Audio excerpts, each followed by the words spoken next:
Bueno, muchas gracias. Y entonces me voy a permitir hacer la presentación como está en el programa. Infección urinaria, nuevo enfoque de manejo.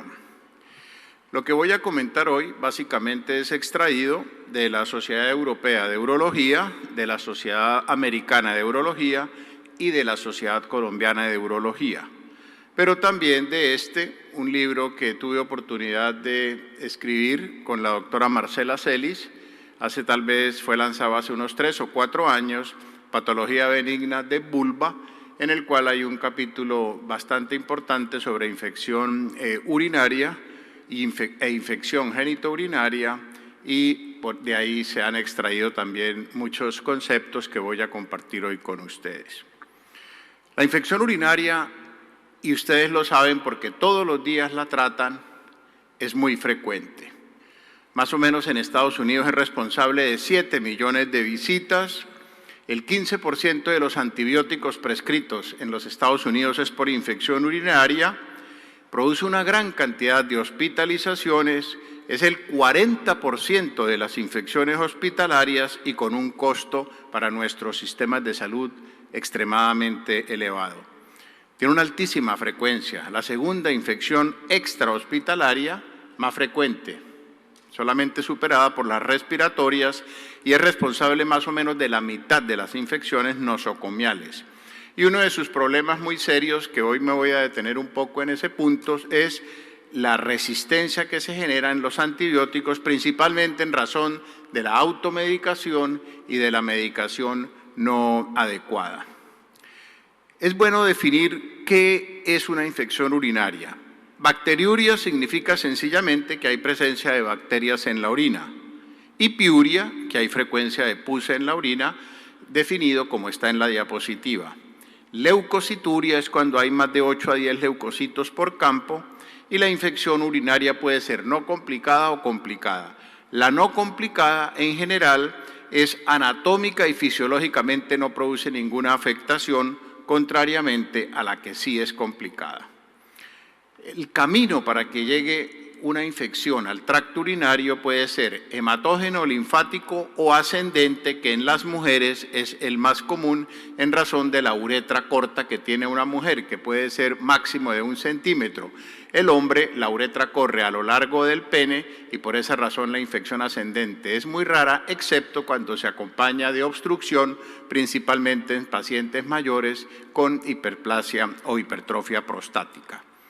Fíjense que la gran mayoría son monobacterianas, contrario, por ejemplo, a la infección vaginal, que es el primo hermano de la infección urinaria, que son polibacterianas o polimicrobianas. Aquí no, aquí solamente el 5%, y la gran mayoría son de origen de bacilos aerobios gram negativos, como lo ven en la diapositiva, principalmente por la Escherichia coli. Los gram positivos son apenas el 5 a 10%, básicamente estafilos, y los hongos y virus son muy raras y generalmente se presentan en las unidades de cuidados intensivos y básicamente dado por el cateterismo de la vejiga. Este es un estudio en el cual está corroborando simplemente lo que acabo de mencionar. Existen factores de riesgo, claro. Y hoy he visto a lo largo de toda la presentación en diferentes conferencias que se ha hablado mucho de factores de riesgo. Y como epidemiólogo quiero dejarle a mis colegas dominicanos el mensaje de que la medicina es una ciencia probabilista, no determinista. Lo único que uno hace en medicina es trabajar con factores de riesgo. Maternos, perinatales, como se habló en la charla anterior de Fecina y de Ortiz, todo tipo de riesgo. Y un riesgo, que es una característica que hace que un individuo o un grupo de individuos tenga mayor o menor probabilidad de tener un daño o un beneficio, es lo que hace que este oficio hermoso de la medicina sea tan atractivo y tan apasionante. Pues bien, los factores de riesgo en una infección urinaria son la diabetes mellitus, la inmunosupresión, la vejiga neurógena, el cateterismo, el embarazo, el género masculino, básicamente al final de la vida, las cirugías y procedimientos urológicos y algún tipo de anomalías como las nefropatías poliquísticas, lesiones anatómicas y por supuesto los cálculos. Cuando pensamos que una infección urinaria es complicada, cuando se presenta en un niño, en una mujer embarazada y en un hombre que sufra de bacteremia, de anomalías estructurales y anomalías funcionales del tracto urinario. Pero también es un concepto más de la Sociedad Americana de Urología, cualquier infección urinaria en un varón se considera que es complicada. Y en las mujeres en las edades extremas, menores de 5 o mayores de 65 años, embarazadas, con sonda o manipulación reciente y con antibiótico-terapia reciente. También se consideran complicadas las infecciones nosocomiales en pacientes hospitalizados, que han sido infectados antes en el último mes, que tiene una uropatía obstructiva principalmente por una litiasis o una obstrucción anatómica que es muy común en las niñas, diabetes, insuficiencia renal, inmunodepresión por VIH, por quimioterapia, por enfermedades malignas, etcétera, y una cistitis que sea de difícil manejo y resolución. ¿Qué es recurrencia? Cuando son más de 3 al año. Si tienen una infección urinaria más de 3 veces al año se considera recurrente, que puede ser a su vez recidiva cuando es del mismo germen y reinfección cuando es un germen diferente. La cistitis es la más común de todas y es un motivo de consulta muy común, inclusive telefónico, y es de resolución inmediata. No podemos esperar muchas veces días o semanas para que la paciente pueda ir hasta nuestro consultorio. La cistitis es aislada, es simple, es recidivante cuando es más de 2 episodios en 6 meses o de 3 al año, como ya lo mencioné. Es la más común en las mujeres y se relaciona con mucha frecuencia con el acto sexual. De ahí el nombre que se ha dado de cistitis de la luna de miel o cistitis de la recién casada. Y los síntomas son eminentemente irritativos del tracto inferior, como pujo, tenesmo, polaquiuria, urgencia para orinar, goteo, tenesmo vesical, inclusive hematuria. Los factores de riesgo en las mujeres: el coito, el uso de antibióticos previos, el uso de espermaticidas, antimicóticos, que son muy comunes también de autoformulación, y la pérdida de los estrógenos dados por la menopausia. Y en los hombres son muy comunes en las edades seniles por anomalías anatómicas, principalmente de origen prostático, y la disminución de la actividad bactericida prostática.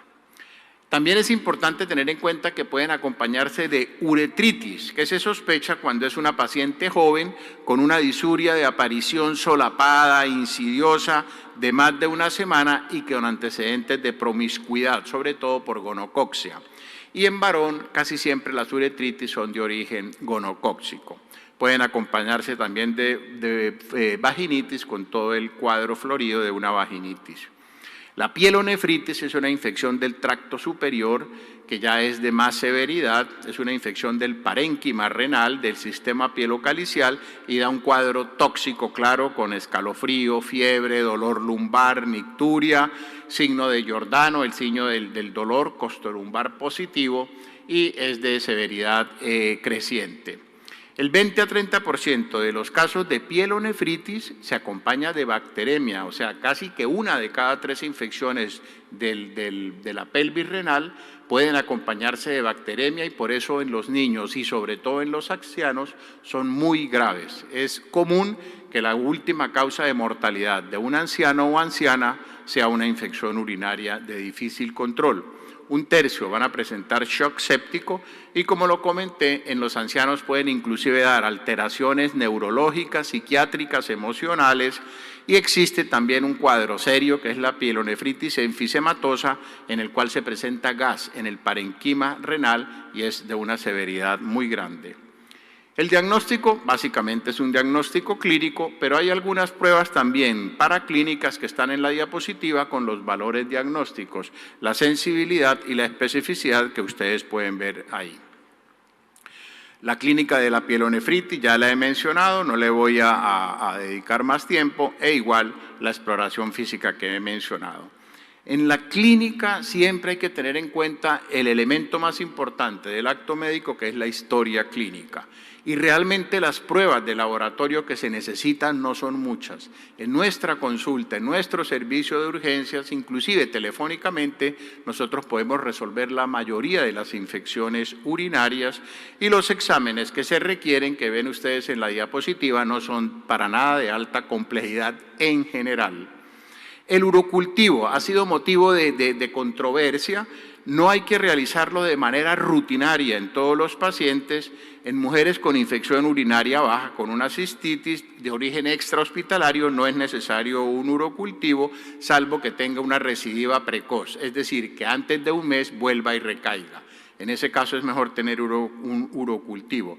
En las demás situaciones, sobre todo en hombres, intrahospitalarias, complicadas, sí es necesario hacer un urocultivo, el cual se considera, como ustedes saben, positivo si hay más de 100.000 colonias o unidades formadoras de colonia por centímetro cúbico. Es el criterio tradicional, criterio de Cass, que todos aprendimos en la universidad, o entre 1.000 y 100.000 con síntomas y leucocituria, que es lo que se llama criterio de Stam. Siempre tener en cuenta la contaminación, y por eso es necesario tomar la muestra con un excelente aseo genital en la primera orina de la mañana, en la mitad de la micción. Urocultivo post-tratamiento también a veces es importante cuando el tratamiento ha fracasado, cuando es recurrente en embarazadas, en caso de infección urinaria alta, cuando hay una anomalía estructural o funcional del riñón y cuando hay hallazgos en el examen de orina que no nos podemos explicar muy bien. Las pruebas de imágenes diagnósticas en general no son muy comunes, pero es necesario a veces hacerlas. Radiografía simple de abdomen cuando nosotros sospechamos sobre todo una urolitiasis o una hidronefrosis, abscesos renales, igualmente la ecografía abdominal, y otras pruebas ya más complejas como las tomografías, urografía intravenosa, cistouretrografía o gammagrafía, tienen indicaciones ya mucho más específicas. ¿Cuál es el tratamiento? El tratamiento más sencillo es la fosfomicina.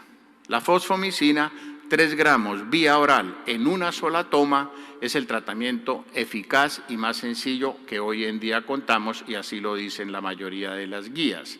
Es muy importante que se deba tomar el sobre granulado de 3 gramos al momento de acostarse. La mujer elimina completamente, orina completamente, disuelve el sobre en un contenido de medio vaso de agua, se lo toma, se acuesta y en lo posible retener la orina la mayor cantidad de horas que pueda. Con una sola dosis de 3 gramos es suficiente, y en caso de que haya recidiva o como segunda opción tenemos la combinación de amoxicilina y ácido clavulínico. También existen pautas más prolongadas como cefalosporinas o quinolonas por un término de 3 a 5 días. Este es mi perro, se llama Orfeo, y si tuviera otro perro yo lo pongo fosfomicina porque realmente siempre me resuelve situaciones en el consultorio o telefónicas este antibiótico, que para nosotros realmente como médicos es una gran opción. Además se puede usar en el embarazo. La cistitis complicada no deja de ser común y básicamente la vemos cuando la paciente ha sido toreada. En Colombia es muy común que la mujer consulte a veces a la farmacia y el de la farmacia le formule algo, o la prima, la hermana, el tío, o los 2 enemigos que hoy en día tenemos los médicos en la formulación. El primero es el Internet con todos sus primos, el Wikipedia y el Google y todo esto, y el segundo es un sobrino que estudie medicina. Son muy peligrosos en sus formulaciones y en eso debemos nosotros ser cuidadosos. Cuando es ya una infección complicada, una cistitis complicada, ahí usamos más los tratamientos prolongados de 7 a 10 días, y en caso de alérgica a los beta-lactámicos, la fosfomicina nuevamente está indicada. Y en caso de que haya complicación o recidiva, el manejo va a depender del urocultivo que se tome. En caso de tener una uretritis, la sospecha de una enfermedad de transmisión sexual concomitante debe ser alta, y en ese caso tal vez la ceftriaxona por vía intramuscular o la doxiciclina por vía oral pueden ser alternativas buenas porque nos pueden tratar gram negativos y la gonococcia. También las quinonolas, la ciprofloxacina, y como alternativas a la doxiciclina podemos dar acitromicina, eritromicina u ofloxacino. Nosotros en Colombia no tenemos ofloxacino oral, solo tenemos ofloxacino parenteral que se usa en cuidados intensivos, pero de pronto aquí en Dominicana sí tienen esa opción que es buena. En las embarazadas también se recomienda, en caso de uretritis, la asociación de ceftriaxona intramuscular con eritromicina. En las pielonefritis agudas se pueden tratar ambulatoriamente o hospitalariamente. Si es ambulatorio, se pueden dar cefalosporinas, como lo ven ustedes en la diapositiva, en diferentes vías, oral o intramuscular, o inclusive aminoglucósidos en dosis parenterales, por supuesto. Y cuando hay necesidad de hospitalizar a la paciente por un cuadro tóxico agudo, también las cefalosporinas, el erapene o el meropenem y la ampicilina pueden ser alternativas de tratamiento. ¿Qué pasa con la bacteriuria sintomática que a veces se nos vuelve un dolor de cabeza? No, doctor, es que yo sigo infectada y sigo infectada, o nos la manda el internista, o nos la manda el médico general, etcétera. La bacteriuria sintomática solo debe tratarse en mujeres embarazadas o cuando vamos a hacer una intervención genitourinaria, por ejemplo, una cirugía ginecológica, o en pacientes que tengan neutropenia o alguna inmunosupresión. Pero no debe tratarse por el solo hecho de ser diabético, portador de una sonda, institucionalizados, nefrostomía, endoprótesis o lesión medular. Porque es muy común que nos lleguen pacientes que han sido muy toreadas con antibióticos con bacteriurias asintomáticas en pacientes que son clínicamente completamente normales. Esto que estoy comentando es muy común en mi consulta, seguramente en la de ustedes, y los urólogos nunca tratan una bacteriuria asintomática, excepto en las indicaciones que acabo de mencionar. En la recurrencia es muy importante tener un urocultivo y en caso de que sea muy repetitivo el caso, debemos pensar en alguna anomalía de tipo estructural, anatómico, sobre todo si es una niña, antes de empezar a dar antibióticos de una manera empírica. En el embarazo no olviden que las quinolonas están contraindicadas. Preferimos tratamientos un poco más prolongados, pero como primer episodio o un episodio de llamada telefónica podemos dar la fosfomicina 3 gramos, puede ser en dosis única o en 2 dosis a intervalo de 1 o de 2 semanas. En el embarazo preferimos siempre el urocultivo post-tratamiento. También es muy común la cistitis de la luna de miel, mujeres que cada vez que tienen relaciones sexuales se vuelven muy sintomáticas. En este caso se puede dar poscoital, o si es posible, precoital, el cotrimoxazol o la nitrofurantoína o la amoxicilina con ácido clavulínico, ojalá antes del coito, o muchas veces se puede dar profilaxis continua cada 10 a 15 días de fosfomicina también. Existen otros tratamientos que también son muy importantes y que son preventivos. Los arándanos, tanto en fruta como en forma farmacológica, son muy importantes. Algún tipo de estos lactobacilos y floras especiales que existen también en el mercado, e inclusive la nitrofurantoína, que más que antibiótico es un antiséptico, se puede dar por periodos prolongados que van entre 1 a 6 meses y la evidencia es buena en este aspecto. Igualmente el aseo genital es muy importante en las mujeres porque ya dije que las infecciones ascendentes son supremamente comunes. De tal manera que tenemos una gama importante de manejos, de tratamientos, de alternativas para las infecciones urinarias altas y bajas, teniendo siempre en cuenta el aforismo hipocrático tan sabio que dice que la diferencia entre un medicamento y un veneno es la dosis. Todos los medicamentos son útiles o ninguno es útil, dependiendo de a quién, cómo, cuándo, cuánto tiempo, etcétera, etcétera. Y finalizo con esta frase del Talmud que es muy sabia para los que nos dedicamos a la educación médica, que es: quien no añade nada a sus conocimientos, realmente los disminuye. Mil gracias a la mesa y muchas gracias a todos ustedes.